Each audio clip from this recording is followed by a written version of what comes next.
আসসালামু আলাইকুম দর্শক, আসলে গেটের প্রথমেই স্মৃতিসৌধে ঢোকার আগে যে আমি একজন ভাইকে দেখে দাঁড়িয়ে গেছি এবং সেলফি নিয়েছি। তো যাই হোক, আপনারা যারা আমাকে শুনছিলেন, আমরা ওই ভাইয়ের সঙ্গে একটু কথা বলতে চাই। একটু আগ পাস করো। ওকে, আসসালামু আলাইকুম ভাই। ওয়ালাইকুম আসসালাম। আসসালামু আলাইকুম। কেমন আছেন ভাই? জি, আলহামদুলিল্লাহ ভালো আছি। আপনি কেমন আছেন? ভাইয়ের যে বাংলাদেশের পতাকা যেটা গায়ে জড়াইছেন এই অঙ্কনের মাধ্যমে, এটা আসলে কি, কেন, কি কি কি কি বলতে চাইছেন? আচ্ছা, যাই হোক, তো আসলে আজকে মহান বিজয় দিবস 16ই ডিসেম্বর।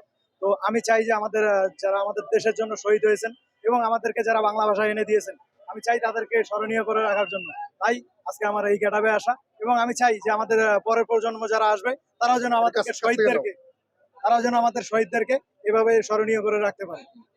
আচ্ছা আচ্ছা, এই জন্যই। আর আপনারা যারা এই দেশের জন্য মারা গিয়েছে, যারা শহীদ হয়েছে, তাদেরকে সম্মান দেওয়ার জন্য, তাদেরকে বিনম্রভাবে শ্রদ্ধা জানানোর জন্য তাদের এই এই সাজ পোশাকটা করা। ওকে ভাই, কি করেন? আমি গার্মেন্টসে জব করি। আর জব করেন? কি সেক্টরে কাজ করেন? আমি সুইং সিস্টেম। আসলে এখন তো সারছেন, কেউ কিছু বলছে, এখন বোধ আমার মতো সাক্ষাৎকার কেউ নিচ্ছে। হ্যাঁ, অবশ্যই অনেকেই নিচ্ছে। আপনার নাম কি? আমার নাম মোহাম্মদ কোরবান ভাই। দেশের বাড়ি? দেশের বাড়ি লালমনিরহাট। লালমনিরহাট। জি জি। অসংখ্য ধন্যবাদ যে ভাই এরকম একটা ঘটনা ঘটছেন। আসলে আমার পক্ষ থেকে আন্তরিক সালাম এবং অভিনন্দন। আমি আপনাকে বুকে জড়াতে চাই। আপনাকে অবশ্যই আমাকে ধন্যবাদ জানাই আমার পক্ষ থেকে, যে দেশের জন্য আপনি একটা এই বেশ পোশাকে দেখে আমার নিজেরও ভালো লেগেছে। অসংখ্য অসংখ্য ধন্যবাদ। জি, আপনাকেও ধন্যবাদ। আসসালামু আলাইকুম।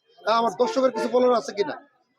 হ্যাঁ, অবশ্যই আমি চাই যে আপনারা যারা আমাদের ভিডিওটা দেখতেছেন, অবশ্যই সবার উদ্দেশ্যে বলতেছি, আপনারা অবশ্যই আমাদের দেশের জন্য যারা শহীদ হয়েছেন এবং আমাদেরকে যারা বাংলা ভাষা এনে দিয়েছেন, আমরা সবাই যেন তাদের এই অনুদান আমরা ধরে রাখতে পারি, এবং তাদেরকে আমরা মন থেকে তাদের জন্য দোয়া করব যে তারা যেন আসলে আহ, আমাদের বাংলা ভাষা এনে দিয়ে আমাদেরকে যে ঋণী করে দিয়েছেন তারা, আমরা যেন তাদের প্রতিদান অবশ্যই দিতে পারি।